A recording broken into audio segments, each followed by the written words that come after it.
Hi everyone, welcome to Low Carb Revelation. I am Paula and I live a keto lifestyle.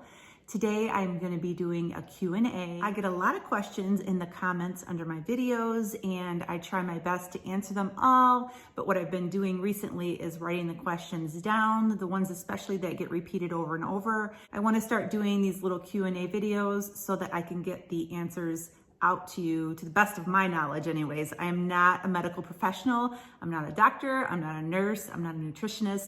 I am just a person that started keto about a year ago, and my videos are all about my experiences being on the keto diet, all of the great benefits that have happened to my body. I like to share recipes and what I eat in a day videos for all those that are out there looking for ideas on what to eat on a keto diet.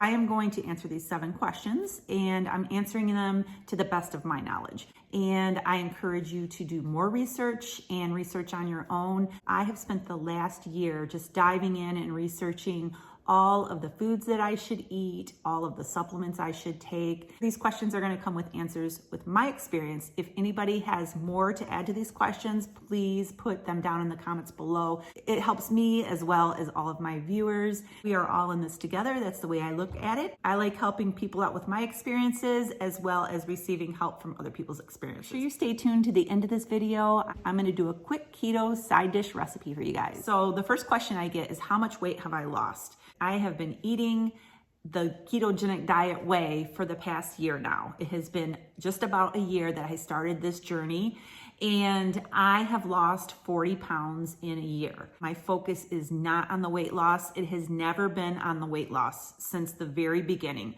I started doing keto 1 year ago because of the health issues that I had. I just wanted my body to heal, and I have received that. I have not had a single migraine in 1 year. I also stopped having joint pain. I had a lot of joint pain issues. You can watch some of my other videos on what keto has done to my body and the state that my body was in before I started keto. So the weight loss is an added benefit to eating this way, but it was never my main focus. Number 2 is, how do you get rid of loose skin after weight loss?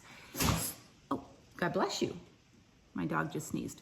So loose skin to me is a part of weight loss. It's gonna happen, especially if you are older, more middle-aged, and your skin has lost some elasticity anyways. I have loose skin, and most people who have lost weight have loose skin. The only thing that I can tell you is to research autophagy.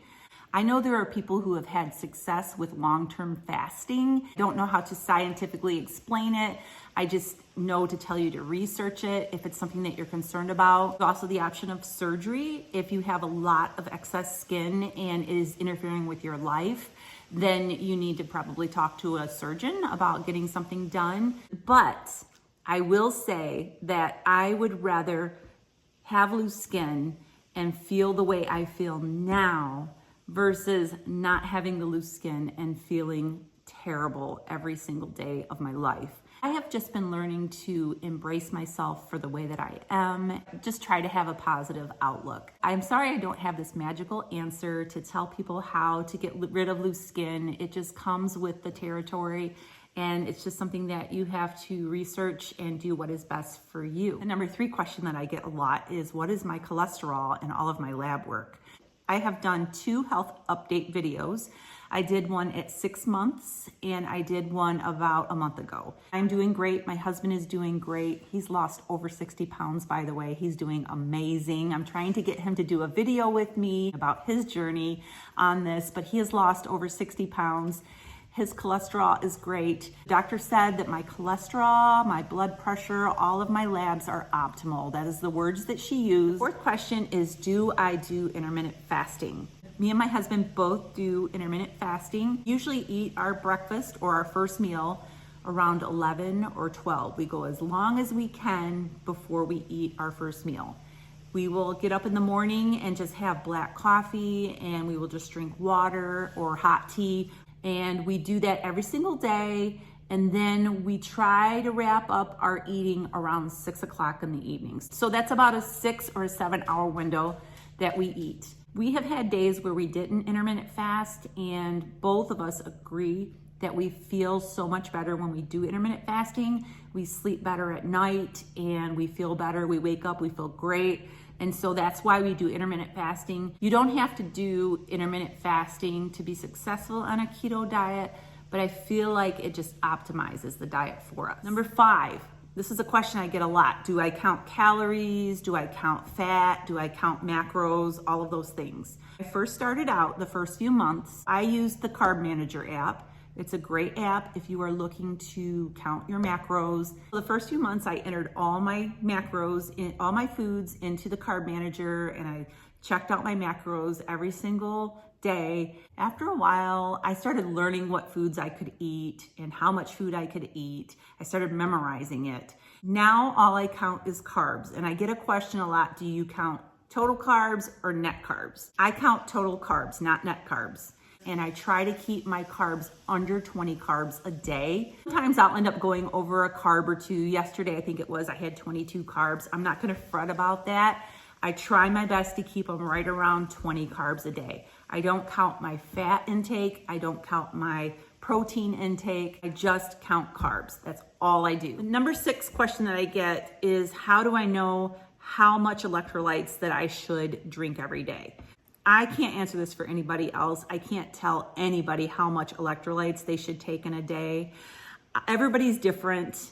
Everybody's activity levels are different. So what I do every single morning is, after I have my coffee, I have a large glass of water with a scoop of electrolyte powder. I like Redmond's Relight powder. If you don't like Relight or you don't like flavored electrolytes, don't come at me. It's something that I like. I like the different flavors. They agree with my body. I don't have any issues with it.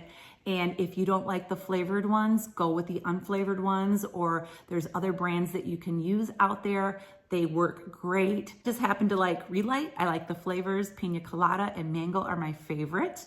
And so I will have a scoop of the electrolyte powder in my water. And I just go throughout my day and I pay attention to my body. If I'm really active and I'm doing a lot of work, I'm sweating a lot, I will maybe drink another glass of electrolytes. Sometimes for me, I will notice in the evening, I start to get little Charlie horses or little cramps in my calves. And that's when I know that I need some more electrolyte powder. I only will drink another glass of electrolytes if I feel like my body needs it. Definitely take 1 scoop of electrolytes every single day, and sometimes, depending on the day, I have 2. Some have argued that the electrolyte powder that I take doesn't have enough potassium in it. I do take other supplements. You can watch my video I recently put out on what supplements I take every day. I'm doing just fine with what I'm taking. My body feels great. I feel like you need to have a different electrolyte powder for you to work better, then go for it. I just share with you what I do. One gets asked quite a bit, and that is, how do I store my egg white bread? I get questions on YouTube for this, and I also get questions over in my Facebook group. I have a Facebook group, Low Carb Revelation. It's growing very fast. If you're on Facebook, come over and join us over there. And so the question is, how do I store that egg white bread?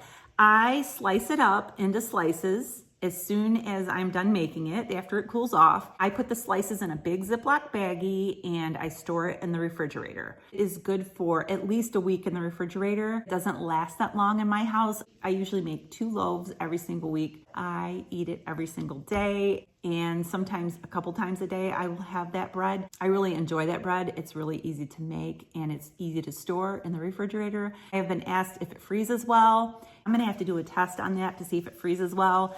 It doesn't last long enough in my house to go into the freezer. One day I'm gonna have to throw a few pieces in the freezer and see how they freeze, and I'll let you guys know. So that is the end of my Q&A for today. Please keep the questions coming and I will do my best to answer them for you. I like to try to include a recipe with every one of my videos. So I'm gonna show you real quick how I make fried cabbage. I will link the recipe down below in the description so you can go and get all of the ingredients, but I'm just gonna show you quickly how I make this. This is fried cabbage with bacon. About 3 or 4 slices of bacon here that I have chopped up. I'm just gonna fry this up a little bit. I am also adding some diced onion, a little bit of salt, a little bit of pepper, some garlic powder. paprika. I'm just gonna cook this for 3 or 4 minutes. And then I'm gonna add my cabbage. Okay, I have a half a head of cabbage that I have chopped up. And I'm just gonna throw this in here. This does cook down quite a bit. And I am going to just stir this in. And I'm gonna cover this and let the cabbage cook down, and I will show you what it looks like in just a few minutes. So there you have it. This is a really quick, simple recipe. It's delicious. It only takes about 15 minutes to throw it together once you have chopped everything up. Just cook it until the cabbage is nice and soft. That's all I have for today. Make sure you subscribe to this channel so you don't miss out on my future videos. Give me a thumbs up for this video because it helps my channel out. I will see you in my next video, and as always, God bless.